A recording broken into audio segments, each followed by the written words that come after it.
Here we are now with the next installment of Finding Other Worlds. This is a series exclusively for the Andrew Lake podcast, and it is a commentary on the Chronicles of Narnia by C.S. Lewis.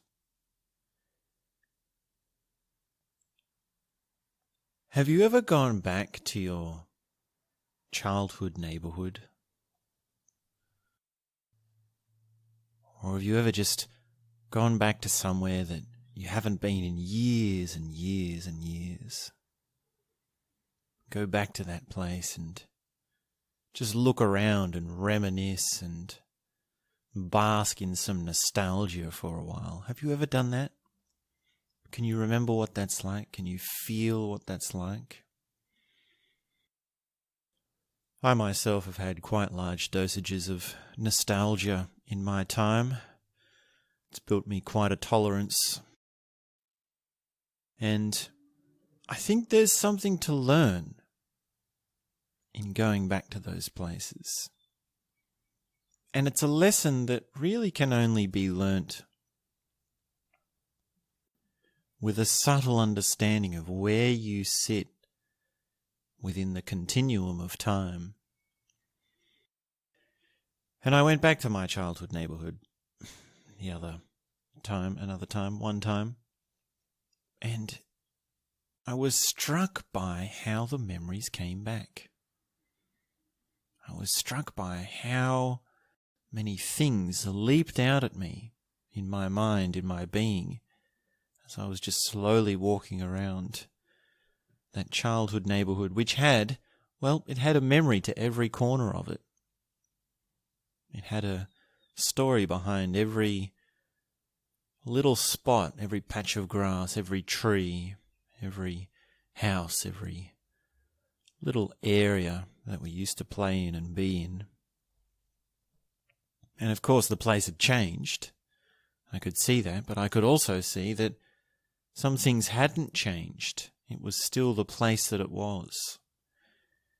It was still very much holding something in it that had remained and had been there since, even before I had been there. And I think that's a kind of subtlety, that's a kind of sensitivity that not everyone has. You really have to be quite sensitive. I mean, how many people would do that and actually do it meditatively, right? How many people would do that as a meditation, as an awareness technique, as an inquiry into the nature of time and space, as a kind of experiment to see what exactly is this thing that we find ourselves within, this dream, this life. So, if you haven't done this, then now's your chance to learn something. Go back to your childhood town, somewhere you haven't been in a very long time, and do it meditatively, and do it alone. Don't go with someone, because if you go with someone, you're just going to be clouded by what they think and what they're doing and what they're saying, and then you'll say things and you'll want to explain stories, and that will just get all tied up into the internal narratives. If you go alone, then you have the chance to just sense what that place is. And if you get a strong sense of it, and you're really quiet in your mind, then you can have insights into, how much has happened since then, how much you've been through, how much has changed.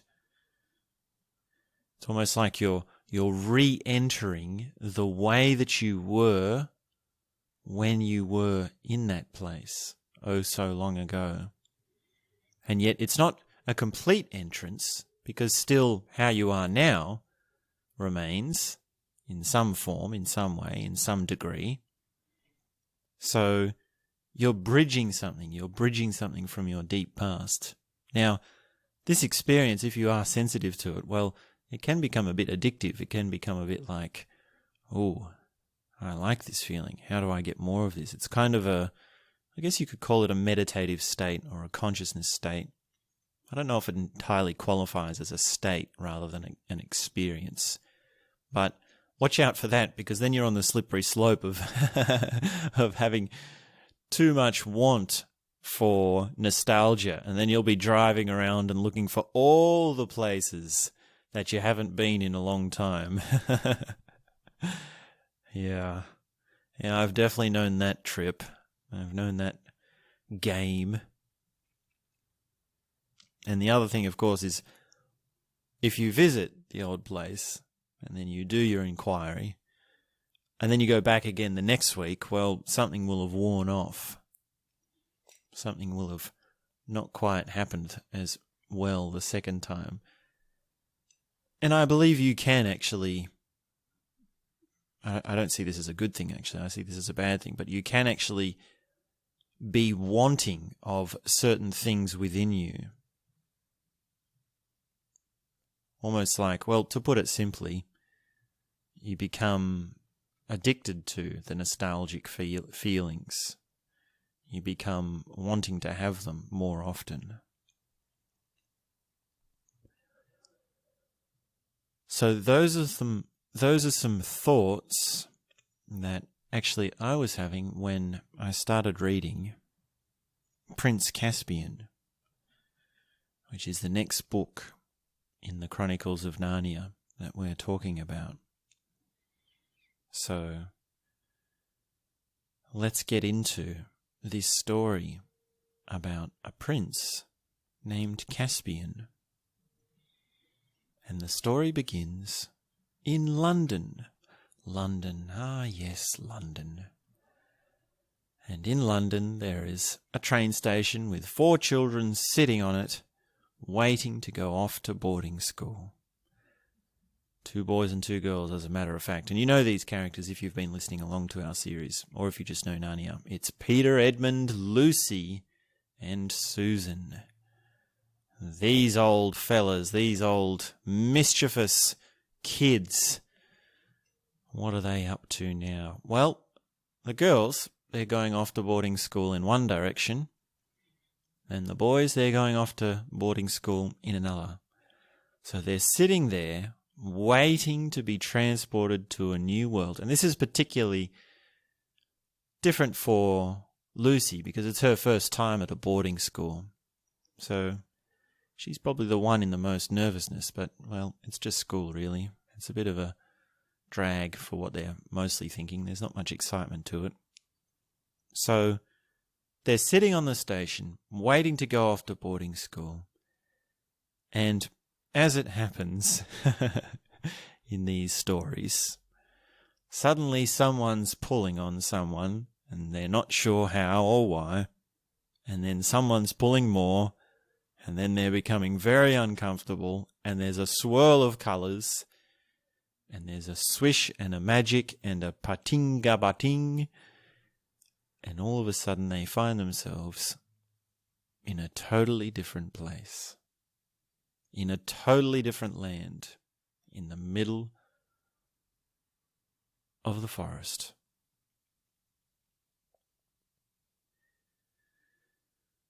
So they come to, and they're looking around, and they're wondering, well, is this it? Is this Narnia? Is this what's happening? We've been called back to Narnia again. And they look around, they can't see anyone, and they come down to a beach, and they say, well, here's the beach, here's the forest, let's walk around. And they walk along the beach, searching and just exploring. And they walk long enough that they realise that, well, they're actually on an island. They're actually isolated. The beach turns around enough for them to see that, well, they're stuck. And also there is land that is just a little bit further off. So it's not like it's a island in the middle of the ocean. It's just a sort of island that has been to one side of the coast. So they continue exploring this island, and they come across some apple trees, so they're able to eat some food. And as they explore, they come across some ruins. And these ruins are an old castle, which had its roof fallen in, cracks all through it, vines and trees growing all over it. And it appears that it hasn't been used in hundreds and hundreds of years. And they're sort of looking around and talking to themselves and saying, well, doesn't this place look familiar? Doesn't this remind you of the old times?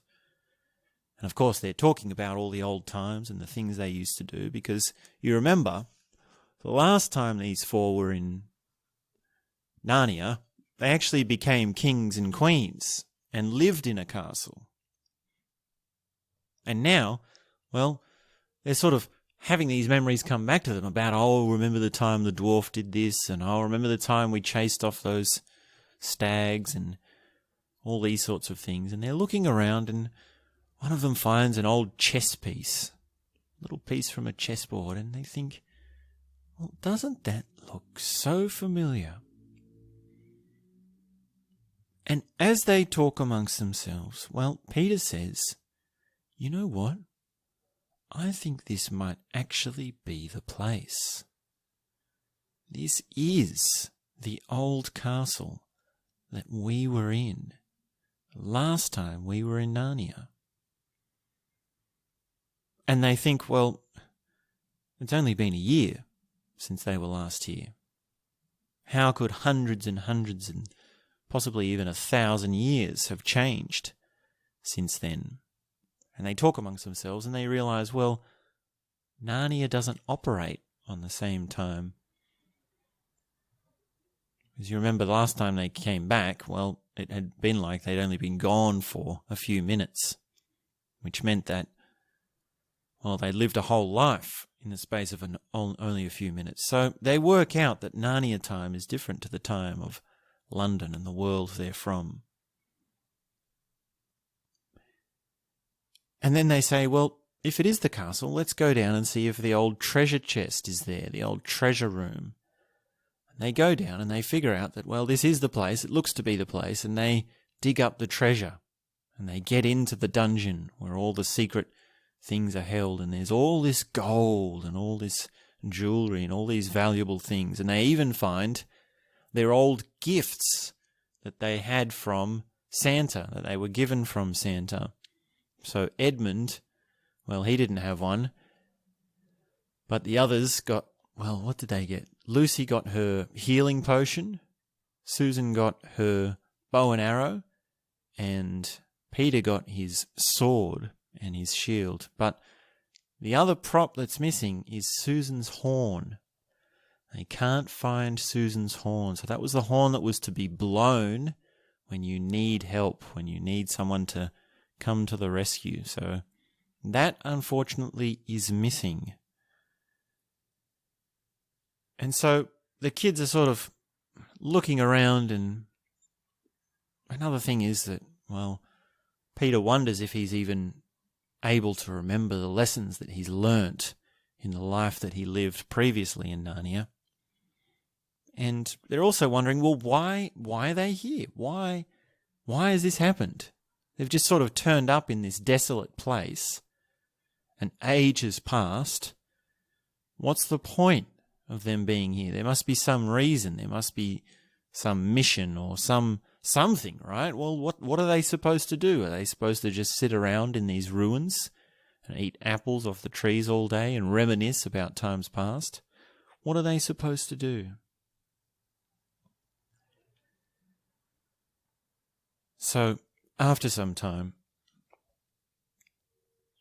when one of them is on a lookout, they see a boat turning up, and there are two men in this boat, and it looks like they've got this dwarf captured as a prisoner. And they're sort of talking amongst themselves about how they're going to drown this dwarf, tie him up and throw him overboard or send him stuck under the water. So as they're doing this, Susan shoots an arrow just into one of the side parts of the boat, and the two men, well, they get spooked. They say, well, what's going on? And they jump out and swim to shore and then run off, and they're scared. And they're sort of thinking, well, what's got them so spooked? And then the other kids come down and sort of pull up the boat, and, well, now they've got this dwarf on their hands. And he's sort of looking at them and thinking, whoa, what have we got here? And they invite him in. They get him to sit down. They feed him some apples. And they get to talking. And that's when, well, it starts to come out what exactly the situation is and what's going on. And it takes a bit of back and forth because the dwarf is trying to work out, well, what do they know? Where are they from? And how things are and what things are up to. And of course the kids want to know about, well, what's the state of Narnia? How are things? Who's in charge? Is there peace? Is there prosperity? These sorts of things.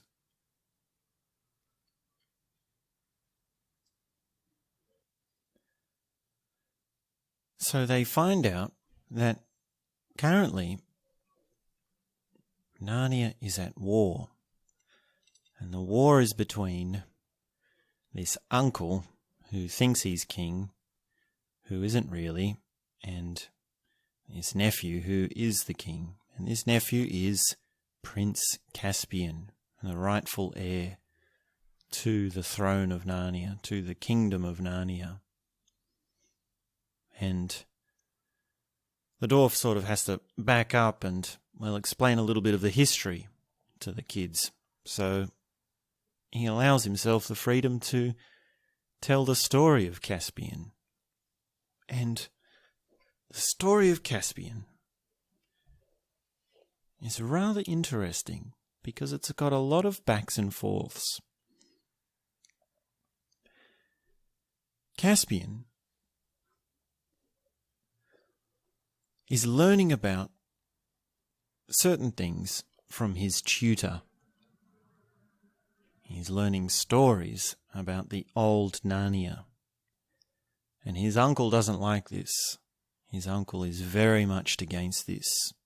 In fact, he's so much against this that he gets rid of the tutor. He fires her. And then, well, Caspian gets a new tutor.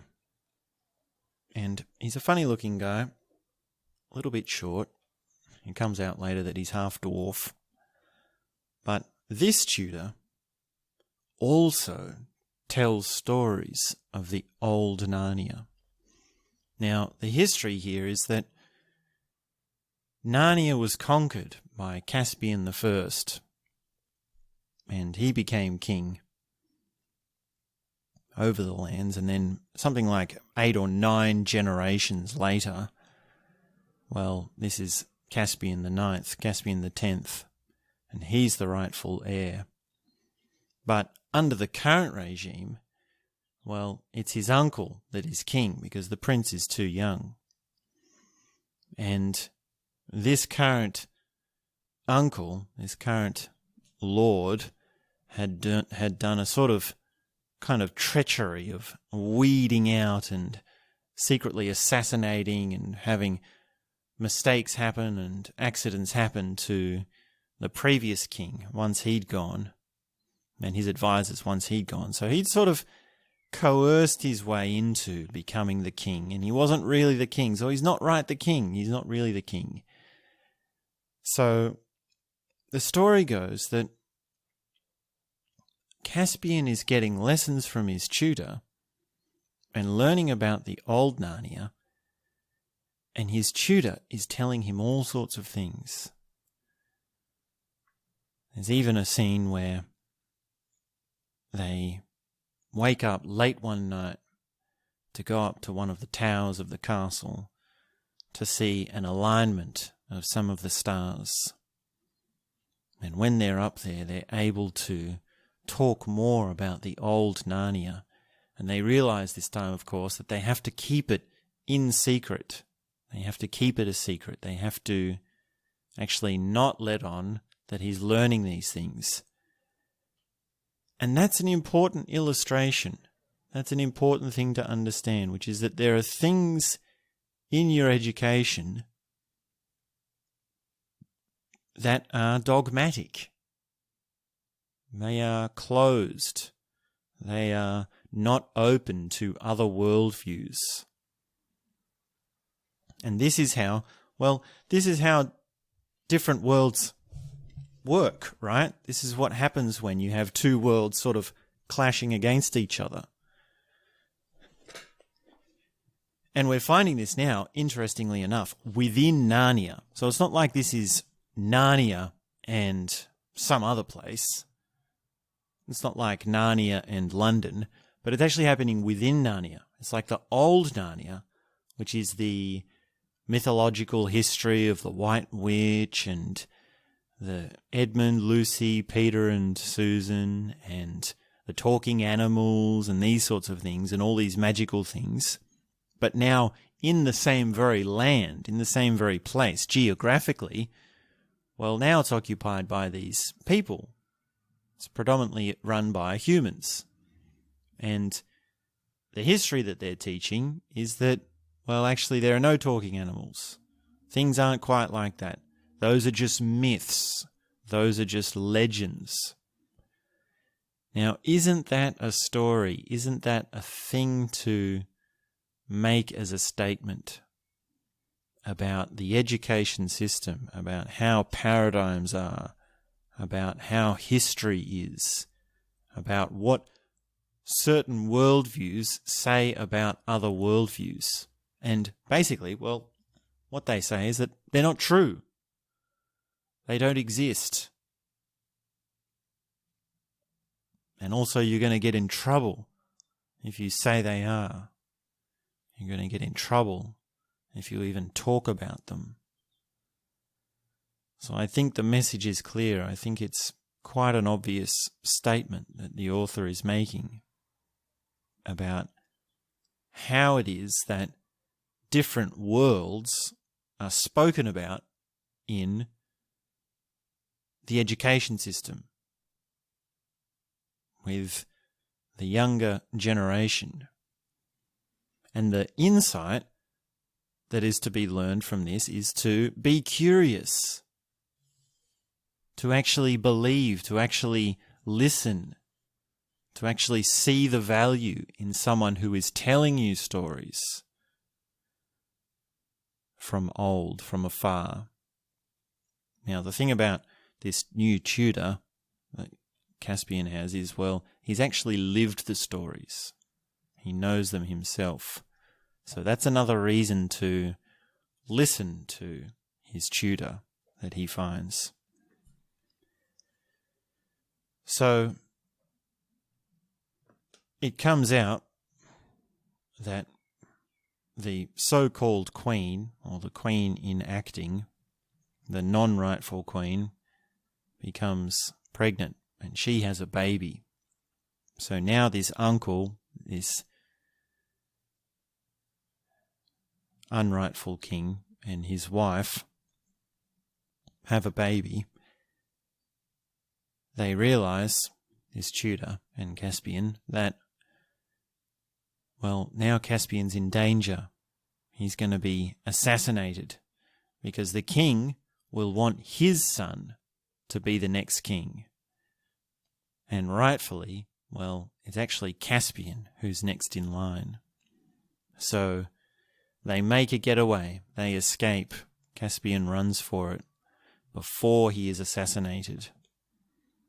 And as he escapes, well, a bunch of things go down and he ends up with the old Narnians. He ends up meeting a badger that can talk. And he's sort of in their place and they're sort of standing around thinking, well, what are we going to do with him? What are we going to do? He might be one of them, or he might be so bad, and maybe we should kill him. Maybe we should just get rid of him altogether. But he comes to, and Caspian finds himself in this situation, which is rather quite awkward, because he is trying to convince them that he's on their side, right? Because Caspian loves to hear the old tales. He loves to support the talking animals. He's all about the magic and all about having things good for them. And yet he's come from this place, from this sort of tyrannical race, which is occupying the lands and suppressing the history and the stories of the lands. And so it's like, well, you're on their side, aren't you? You've come from this dynasty of suppressing our culture, and now you're telling us that you're on our side and you want to support us. And that's a really strange situation to be in. That is a very strange situation to be in, to have your background, to have your culture working against you. Well, what is he going to do? What can he do? But he keeps talking to them, and even it comes out, it's even worse when they find out, well, he's actually the king, right? He's the rightful king. He's the Prince of Narnia. So they think, well, okay, so you're royalty. Now you're definitely in line with the other side.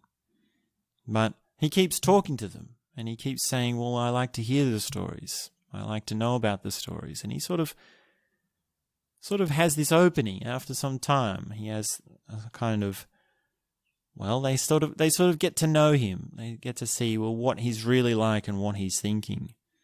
And one of the things he says is that, well, at first those old stories did seem outlandish, and he could only hope that they were true. But now that he's met talking animals, real talking animals, intelligent animals, well then it's opened up what could be possible. It's opened up what he can believe, what's likely. And furthermore, this has opened up whether Aslan is real. Now, even amongst the old Narnians, there are people who don't even entirely believe the old stories. They might say that, well, Aslan isn't really all he's cracked up to be. Maybe he isn't even real at all. So that's another thing to understand, is that when tyranny suppresses your culture, well, it's successful. It actually works in stamping that out in so many ways. And the other side of this, or the other insight to get from this, is once you see that there are talking animals, you realize that, well, Aslan could be real. And in that is a micro step, or a micro kind of realization, which sits along a continuum, which basically stipulates that, well, the more you see is possible, the more you come to believe of what could be possible. The more of the outlandish and fairy tale things that you see, well, the more, really, you get to the point where you can see that anything is possible. And it's not so much the case that these things are outlandish or fairy tale-ish or even that far-fetched at all. So he goes around and he's becoming good friends with these old Narnians now, and he's actually meeting a lot of them, making friends, and they move to a spot and they realize, well, Prince Caspian, he's the rightful heir, and he's a pretty good guy. He could be king. And, well, now there's actually a lot of us gathering together, so we could raise an army. We could actually settle this. So there are battles. And they go into battle. And they choose the spot, they choose the ground. I believe it's called Aslan's How. I don't know what that is. I guess it's Aslan's hangout or his temple or something. But they set up there and, well, now the uncle, he's waging war because he wants to kill Caspian outright because, well, it's obvious that he's escaped. He can try him for treason or something. So there's a battle going on. And when they're in this battle, Caspian, in a moment of need, when they realise that things aren't looking good for them, and they really are actually not looking like they can win this battle, they decide to give a blow of the old horn, which was said to be magical. Now, this magic horn is one of the props which came from the old tales. And of course, you know, it was the horn that Susan was given by Santa. So many of them are wondering, well, should we wait until we're really desperate? And another one says, well, if you wait too long, then you'll never get the chance to use it. And then another one says, well, we don't know what sort of form the help will come in. Maybe it will call Aslan himself. Maybe it will call some warrior. Who knows? And then another says, well, maybe they won't turn up here. Maybe the help will turn up somewhere else. So there's a lot of doubt. There's a lot of not exactly, like it's not exactly you just blow the horn and help turns up, right? It's not a sort of click of the fingers. So they do blow the horn, and Caspian works out that, well, if help does come and it doesn't come here, they might have to go somewhere else to meet whoever is sent. And one of the places that they decide to send scouts out, basically, to meet them. And one of the places they decide to send them is the old castle. The old castle off in the distant land. And that's where we get up to where this dwarf is, because he was one of the ones sent to this castle to see, well, has help come? And as he's telling this story to Edmund, Lucy, Peter and Susan, they sort of see it. It all clicks. They think, okay, so we're here. This is the help. This was why we were brought to Narnia, to come and help in this battle, because Susan's horn was blown. And even just in the image of your own horn that you had used for help, now calling you to be the help, is a clever image.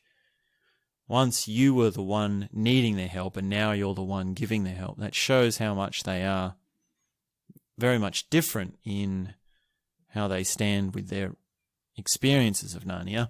But the dwarf, he sort of looks at them and he's sort of like, no, you're not the people. You're really just some kids. We're looking for warriors. Thank you very much. And the kids, well, they're like, no, don't you realize we were the kings. We are the people from the tales of old. I am King Peter, the High King, and so on. And so the dwarf is a bit unimpressed still and takes a bit of convincing. But what they do is they say, well, why don't we have a fight? Why don't we prove our skills to you? And Peter has a sword fight with him. And he actually ends up hurting him. And while he's having this sword fight, he's actually wondering, well, are my skills really up to what they were? Is it really going to come back to me? Do I really know what I'm doing? And then, of course, afterwards, there's a shooting competition between Susan and the dwarf. And she feels a bit bad about this, especially considering that he's just been hurt by Peter. And she doesn't like to make him feel bad about how much better she is, but she is better. So that proves her worth. And then there's Lucy, who has her healing potion. And she's able to put a few drops on the wound, and he's healed right up. And that's enough for the dwarf to be convinced that, well, this is the help. These are the heroes. They are going to be able to be the rescue. So they travel to where Caspian is in his battle, in his war. And they keep talking, and one of the things the dwarf explains is that, well, there's sort of two camps in the animal world, which is that you've got the old Narnia animals who are intelligent and can speak, but then there's also the animals that can't and are beastly and are violent. And he explains that sometimes even the talking animals go back to their beastly ways and they become unable to talk again. And Lucy sort of has this comment, which is something I'll quote to you, I'll paraphrase to you, because it's a very interesting observation that she makes. And she says, wouldn't it be dreadful if someday in our world men and women started going wild inside like the animals here, and yet still looked like men and women, so that you'd never know which one was which? And that is, well, a statement to take note of. It's a poetic illustration to take note of, which is that on the surface, people do look like people. People do just look like how they are. But on the inside, how would you know? How would you know they are intelligible? How would you know how much peace they have? Oh my goodness, the irony. How would you know? Sometimes I laugh too much to myself. But I can't help it, so let it be as it is, however it comes out. I'm not one to suppress laughter.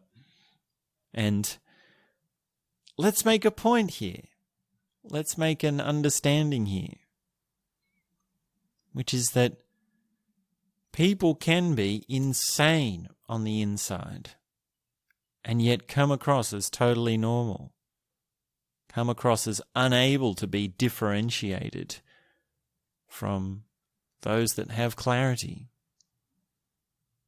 And the answer is, well, you have to improve your seeing skills. That's one of the things you have to learn, is how to understand this, how to actually see past the surfaces. And I bet that in this Narnia place, there was a way to do that. You could actually tell, with enough experience, who is a good animal and who is a bad animal. Now, in the movies, you always have this thing, especially in the kids' movies. It's like, well, you can see who's a bad guy. You can see who's a good guy. You can see it straight away. It's obvious. They're a bad guy because they're ugly and they're dark and they've got a creaky tone of voice. These sorts of things. But that skill, that ability to see, well, that's something that needs to be deepened. And I mean that as a skill for life. So they continue on, and they're not entirely sure of the way. They get a bit lost.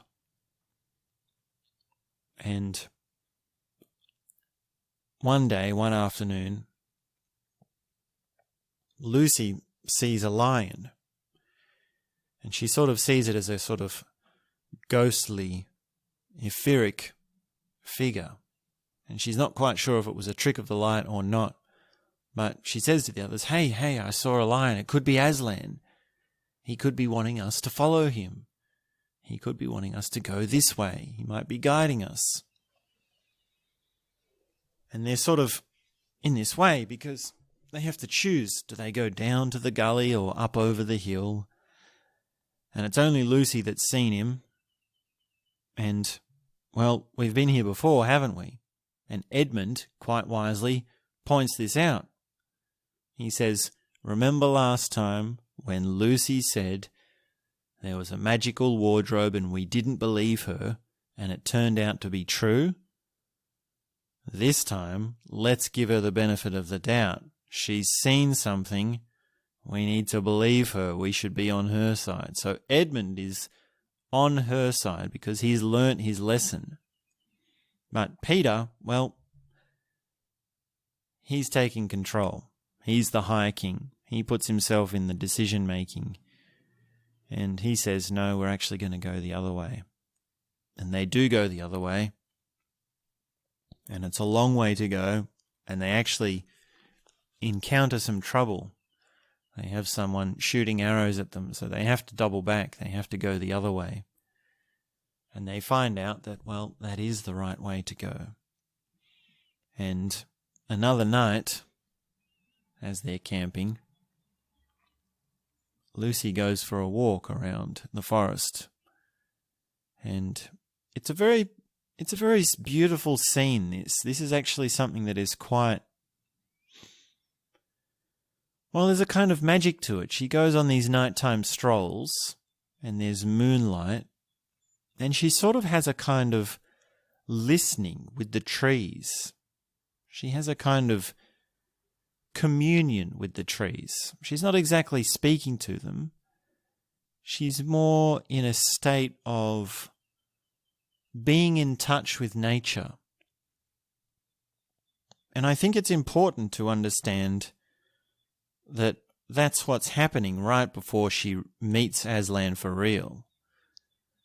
It's almost to say that to be in touch with nature, to be sensitive to the surrounds of the natural environment, is to bring you into touch with God. It's to bring you into touch with the divine. So they're very beautiful scenes where she's having these nighttime strolls. And as she strolls, well, she meets Aslan and starts talking to him. And one of the things he says is, well, she says, oh, you're so big. And one of the things he says is, well, each year you grow, you will find me bigger. And, well, the statement there is that the more you can conceptualize of something, the bigger your conception of God. And I would say that that goes even further beyond just conceptions, concepts, but also to experiences. The more you can experience of something, the more you can experience of God. The more you can feel of something, well, the more you can feel of God. The more you can perceive of something, the more you can perceive God. And it goes for anything, right? So this is where meditation comes in. This is where you get the techniques of perception. Because you say, okay, for me to see God, I have to be able to see better. And I just have to get better at seeing by working on seeing. So instead of looking at lots of things, I'll just concentrate on one thing. And I'll practice my ability just to see one thing. For example, you can do candle gazing meditation. So you sit in the dark and you look at a candle and you observe it, you concentrate on it. And if you practice this, well, you start to see things. You start to notice the shifts in your perceptions. And I'm actually working at the moment on a meditation course. And one of the meditations in that is called Looking at a Leaf. And that's a guided meditation where you sit and you look at a leaf, and we start to point out all the different components within your perception and all the different mechanics to what it means to see. things like directing attention, things like focus, things like depth of field, things like moving your awareness to different areas within your being, first from your sight and your perception, to the feelings in your body, to the thoughts that you're having and how that is affecting your sight. And there are all sorts of explanations that we do. That's a very in-depth guided meditation, which is designed specifically for this one insight, which is that if you can see one thing, you can see God. So Lucy is the one that sees Aslan because she's having these strolls through nature. And another thing that comes out is that Aslan says, you should have followed me. You should have abandoned the others and let them gone down into the gully and stuck to your guns.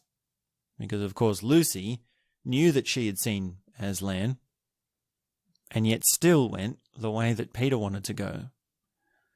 And she's sort of a bit taken aback by this, like, really? Should I have done that? But Aslan insists. So this means that, well, now she's got to go back in the middle of the night and wake them up and tell them again that she's seen Aslan and she's going to go on with or without them.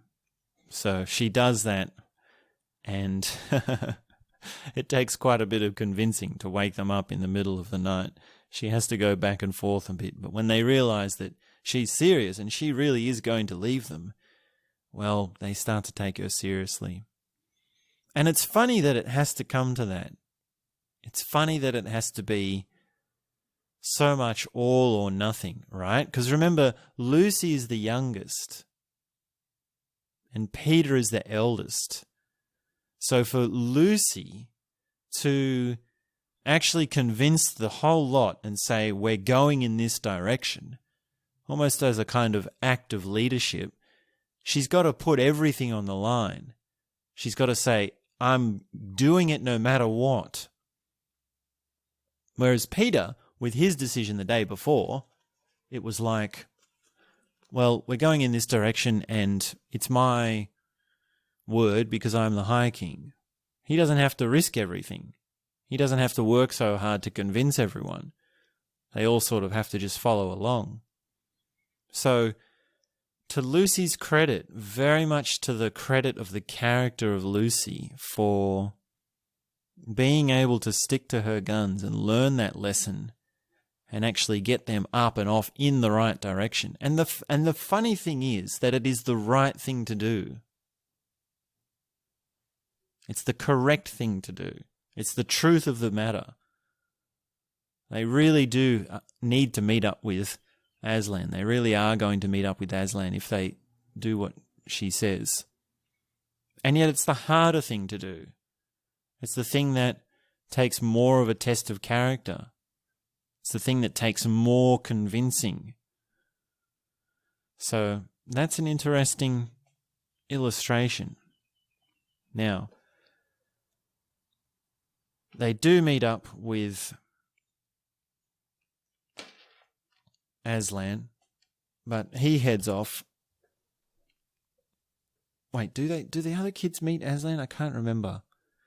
They might not exactly meet him. They might just follow him or his shadow or his sort of ghostly figure or something. I can't remember. It doesn't matter. But the point of the next part of the plot is that they come to the place where Caspian is, and they sort of sneak in, and it's this funny scene where Caspian is talking with these people in this room, and the dwarf and Edmund, Lucy and Peter and Susan are outside listening in, and what Caspian is saying, or what some of his friends are saying, is things like, well, how do we know the help is going to come? How do we know the stories are even true? And then another person says, well, the help might be right outside the door right now. right? And there's also this side plot of the hag and the werewolf who is talking to Caspian and saying, well, maybe we should ask the White Witch for help. And I mean, that's a bit of a side plot. I don't really see much in that. I mean, the question is, well, what sort of power would you draw upon to win your battle? And if you could draw upon the dark powers to win, would you do it? But just at the opportune moment, Peter and his crew burst in and says, no, don't do that. You're evil. We're never going to work with the White Witch or any of her remaining spirit, or whatever that might be. And then, well, they've arrived. Peter meets Prince Caspian, and they catch up. They've obviously got a lot to talk about. They've got a lot of a situation to take care of, because they're in the middle of a battle, and this is the help that has been said to save the day.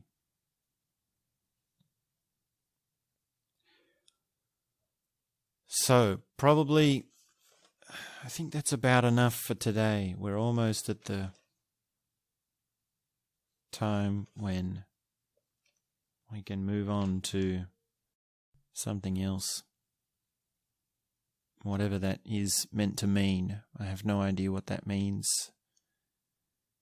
So, we'll continue the rest of the plot in the next installment.